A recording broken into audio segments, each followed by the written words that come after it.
G'day guys, I'm down here with Glenn from BB Harvesting in Donald Vic. Thanks for having us, mate. Want to give us a bit of an introduction on who we are and what we're up to? I suppose we're sitting in what, number 11? Number 11. 780. That's impressive, mate. Yeah. Yeah, so welcome to BB Harvesting down here in Donald. My name's Glenn Millinox. I'm the general manager here. We service the East Coast from sort of southern Queensland down to southern Vic, but into South Australia. So we've got 21 John Deere headers, run Macdon fronts and John Deere fronts. Yep. Couple of trucks and a few chase bins as well. So got a bit of gear here. Impressive. Yeah. In terms of like your servicing and your capabilities, what does that look like? Yeah, so having 21 machines allows us to service a range of clients, from the 10 to 15,000 hectares or more, down to your 100 or 200 hectare clients. So it'd be fair to say that you're covering all bases of it and fairly flexible, and in terms of scaling up for them larger farms, you can input into whether it might be chaser bins and trucks and running a full on-farm system for them if that's what's required. Yeah, so depending on what the client wants, we can provide a range of machines from headers, chase bins and trucks, so we can service the whole paddock, or we can just supply the machine as in the headers. So it just sort of depends what the season entails and what the client wants. Interesting, mate. What type of fronts you running? So you got like your pickup fronts obviously for your canola and what types, and your draper fronts. So we'll start off with the canola fronts. What are you running? So we got a number of Nucky fronts, pickups, country wides, and a couple of John Deere pickups as well, which all for the windrow canola, beans, or barley, whatever's been windrowed. But they all seem to do a good job. And on your drapers, mate, what are you running? You got John Deere and Macdons as well.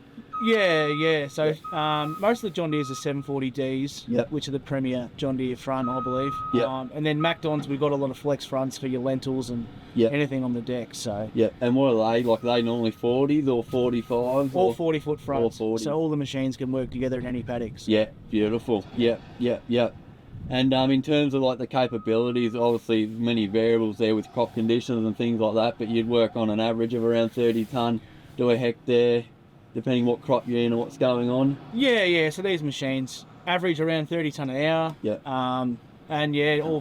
All got to do with ground conditions and like crop density and whatnot too. But if you work off that, you can work back and see your sort of hectares an hour. So And in terms of, while we're talking about tonnes and that, you've got all your yield mapping and ops share centre and everything built in that you can supply to the client as well. So that JD Ops Centre has been massive for us. It gives the client visibility on what the machines are doing at all times. So, and all the yield mapping, all that supplied after the job, or it updates daily, I guess, but we supply a hard copy of that after the job's done as well. So give us a bit of a run through on that Ops Centre, like when you say the client, you provide everything to the client with it, can the client have live access to it while headers are in the paddock to see what usage is, what they're doing and what's going on, or what is the story with that?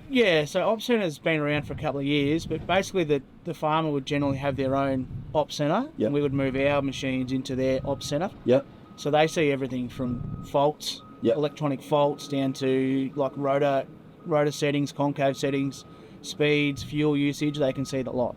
So it's got full visibility for everyone. So it ensures we do a good job. I think that's impressive because it essentially just complete transparency and gets trust from the grower to you guys because you're allowing all that there for them.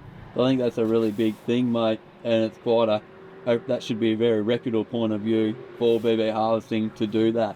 It's transparency, you're right. It's just between, so the directors in Melbourne are using it for our company, I use it, all of our job managers use it, and then the farmer has got all the same access we do. So there's nothing, it's all transparent, all out in the open. So okay.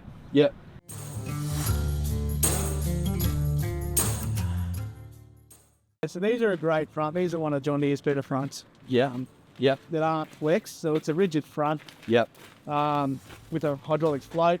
These table augers are great for your direct heading canola and whatnot, just to feed along the belts, and they're a great front. That's actually an interesting subject. That do you find much work with direct heading canola? Are you seeing it often? Again, it all depends on the season, right? On your tonnages and what the agronomist predicts, but so it's sort of 50-50 between and the pickups and the direct head. Yeah. So in terms of when you're purchasing a front, which I think a lot of them like, you can get your aftermarket. Like I know feed store and that do make aftermarkets for your MacDons and that. But I suppose when you're looking at purchasing a front, it's probably just a great idea to have them come with augers. Absolutely, yeah. You never know when you need them. We never know what the year calls for, if it's a lighter crop or whatnot. Yeah. These things just rip it in. Yeah. Geez, look at that, mate. Quite impressive, isn't it? It is. Right, here we are, MacDons, eh? Yep. So these, we've got 8 flex fronts. Yep. So all hidden there for your lentils. Yep. These ones are the turbo drum. Yep. Yep. Oh, yeah. Better for canola. And then we've got table augers for these for lentils and canola if we need them. But being flex, we try not to run them on them all the time, only when required. So. Yeah. And when did you go to these drums, mate? Yeah, like over the last couple of years, just 1 or 2 per year. Yeah. Started introducing them. Well, when the old drum might need replacing or gets damaged, there's not much point putting a factory one in when these typhoons do a better job. So. Yeah.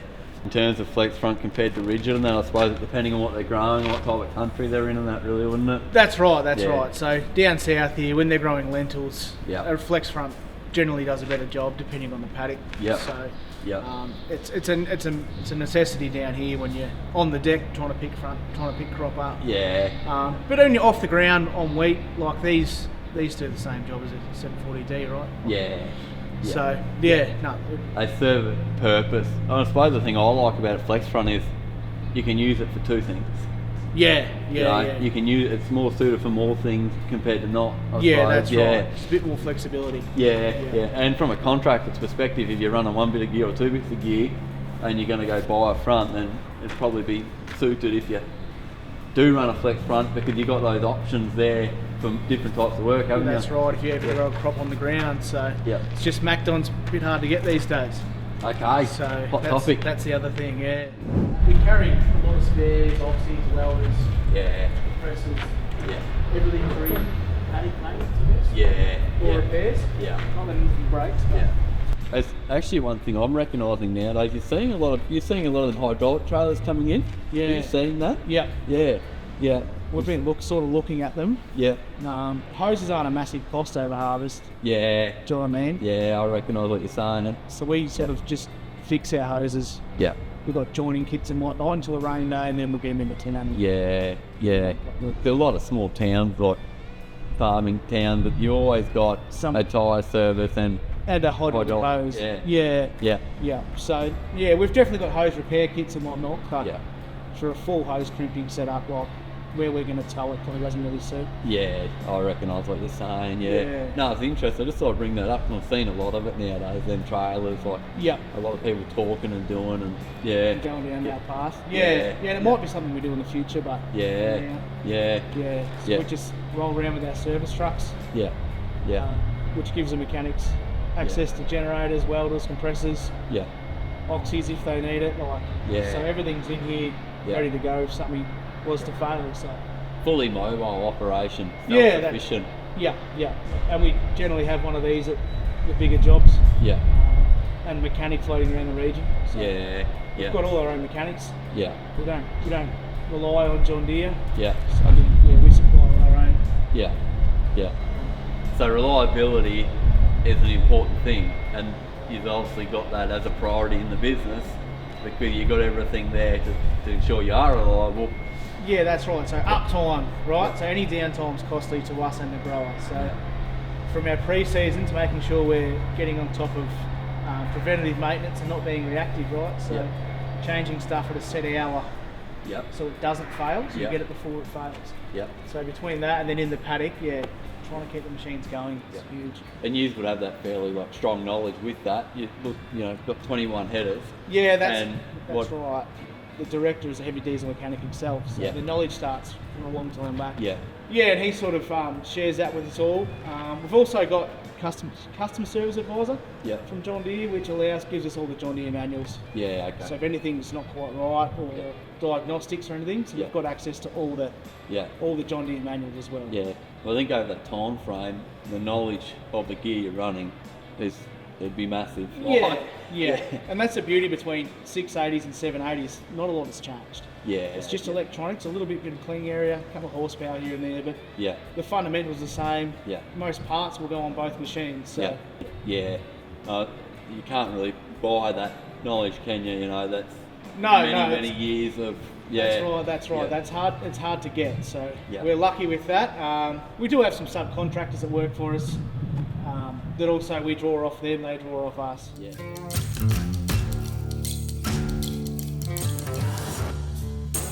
Yeah, so for any growers out there, if you're ever chasing any contractors, give us a bell. We've got a very unique system there. We work on core values of respect, reliability and responsibility, and we're actively seeking to build new relationships. We want to be a part of your success story. So, don't hesitate to reach out and give us a bell.